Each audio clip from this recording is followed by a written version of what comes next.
قبر میں لہرائیں گے تا حشر چشم نور کے، جلوہ فرما ہوگی جب طلعت رسول اللہ کی۔ اور وہ جہنم میں گیا جو اس سے مستغنی ہوا، وہ جہنم میں گیا جو اس سے مستغنی ہوا، ہے خلیل اللہ کو حاجت رسول اللہ کی، ہے خلیل اللہ کو حاجت رسول اللہ کی۔ اور ایک عاشق رسول نے کیا ہی خوب کہا ہے کہ جب شہر بابل کے کافر نے چاروں طرف کفر و شرک پھیلایا، جب شہر بابل کے کافروں نے چاروں طرف کفر و شرک پھیلایا، تب اللہ تعالیٰ نے حضرت ابراہیم کو مبعوث فرمایا، تب اللہ تبارک و تعالیٰ نے حضرت ابراہیم علیہ السلام کو مبعوث فرمایا۔ برادران اسلام وہ معزز سامعین کرام، میں نے جس آیت کریمہ کی تلاوت کرنے کا شرف حاصل کیا، قرآن مجید کا ایک چھوٹا سا آیت کریمہ، اللہ تبارک و تعالیٰ قرآن مجید میں ارشاد فرماتا ہے وَاتَّخَذَ اللَّهُ إِبْرَاهِيمَ خَلِيلًا، جن کا معنی اور ترجمہ ہوتا ہے کہ اور اللہ تبارک و تعالیٰ نے حضرت ابراہیم علیہ السلام کو گہرا دوست بنایا۔ برادران اسلام و معزز سامعین کرام، عام فہم دوست کی بات نہیں ہے، خلیل کہتے ہیں گہرا دوست جو بالکل ہر جگہ قریب ہو اور بالکل دل کے قریب ہو جائے، اس کو گہرا دوست کہتے ہیں، بالکل دل کے نزدیک۔ تو برادران اسلام ایسا ہی مفہوم یہ قرآن مجید کی آیت کا ہے کہ اللہ تبارک و تعالیٰ حضرت ابراہیم خلیل اللہ کو اپنا خاص دوست بنایا، اپنا قریبی دوست بنا لیا۔ تو معزز سامعین کرام و برادران اسلام، آج اسلامک مہینے کی، اسلامی ماس کی یہ 11واں مہینہ چل رہا ہے جن کو ذوالقعدہ کہتے ہیں، اور اس مہینے کی آج 6 تاریخ ہے، اور اس مہینے کے بعد جو مہینہ آئے گا وہ ذوالحجہ کا ہے۔ اسی ذوالحجہ کی 10ویں تاریخ کو بقرعید کا دن منایا جاتا ہے، اور اس میں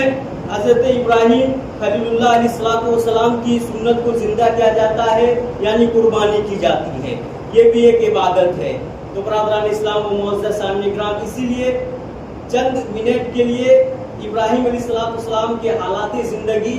بیان کرنے کی جرات کر رہا ہوں۔ اللہ تبارک و تعالیٰ سے دعا ہے کہ اللہ تبارک و تعالیٰ ہم سبھی کو حق سننے اور حق پر عمل کرنے کی توفیق و رفیق عطا فرمائے۔ معزز سامعین کرام، اللہ تبارک و تعالیٰ نے ابراہیم علیہ السلام کو اس دنیا میں جب مبعوث فرمایا تو ابراہیم علیہ السلام یہ نبی پاک صلی اللہ علیہ وسلم کے دادو ہیں، یعنی نبی پاک صلی اللہ علیہ وسلم کے جد کریم حضرت ابراہیم علیہ السلام ہیں، جو شہر بابل میں نمرود مردود کے دور سلطنت میں پیدا ہوئے۔ تاریخ میں آتا ہے کہ نمرود ایک ایسا بادشاہ ہے جن کی حکومت پوری دنیا پر تھی، پوری دنیا پر وہ راج کرتے تھے، ان کی حکومت چلتی تھی پوری دنیا پر۔ تو برادران اسلام اور تاریخ سے بھی یہ بات ثابت ہے کہ 4 ایسے بادشاہ گزرے ہیں،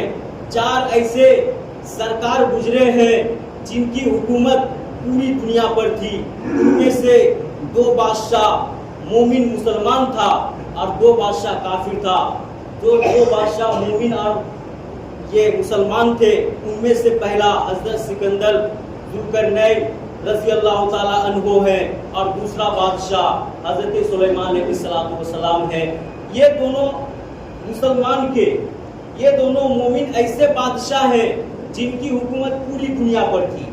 اور ان میں سے 2 کافر بادشاہ ہیں جن کی حکومت پوری دنیا پر تھی۔ ان میں سے ایک بخت و نصر بادشاہ ہے، ان کا بیان حدیث میں بھی آیا ہے، قرآن مجید میں بھی ان کی طرف اشارہ کیا گیا ہے، اور ان میں سے ایک ظالم بادشاہ نمرود مردود کی ذات ہے جس کی حکومت پوری دنیا پر تھی۔ تو برادران اسلام و معزز سامعین کرام، اسی نمرود مردود کی دور سلطنت میں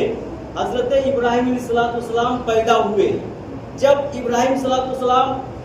کی پیدائش کی جب وقت آئی، پیدائش کی گھڑی آئی، تو ان کی امی جان حضرت ابراہیم علیہ السلام کی امی جان نمرود کے ڈر سے، نمرود کے خوف سے